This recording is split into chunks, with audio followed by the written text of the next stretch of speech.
Hi மக்களே, இது பனிக்காலம், எல்லாருக்கும் சளி பிடிச்சுன்னு இருக்கும். அதனால் நீங்கள் இந்த மாதிரி கார மீனை வாங்கி மிளகு பூண்டு வச்சு குழம்பு வச்சு சாப்பிட்டிங்கன்னா ரொம்ப நல்லதுங்க. உடனே ரிசல்ட்டு கிடைக்கும். மண்டையில் இருக்கிற நீரெல்லாம் அப்படியே இறங்கிடும். அந்த அளவுக்கு உடம்பே கலக்கலன்னு ஆகிடும். இது எப்படி ஆயிடுது பாருங்கள். இந்த மாதிரி வாங்கிக்கலாம், க்ளீன் பண்ணிக்கலாம். ஒரே ஒரு லைட்டடி பண்ணாலே இது வந்துடும். ரொம்ப கழுவணும் ரொம்ப அவசியம் கிடையாது. இது மாதிரி ஆஞ்சி எடுத்துக்கோங்க. இது எப்படி குழம்பு வைக்கிறதுன்னு சொல்லிவிட்டு நான் அடுத்த வீடியோவில் காட்டுறேன். மீனை எப்படி க்ளீன் பண்ணுறதுன்னு பார்க்கலாம். மீன் பார்த்தீங்கன்னா வழன்னு இது பாருங்கள், கண்ணாடி போல்.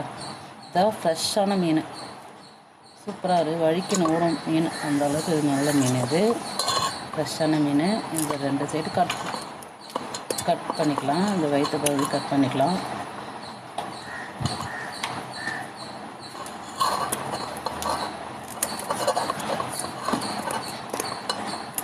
தலை வச்சு தான் இந்த மீன் ஆயணும். அப்படி இல்லைன்னா இந்த லைட்டாக இந்த சொக்கையை மட்டும் லைட்டாக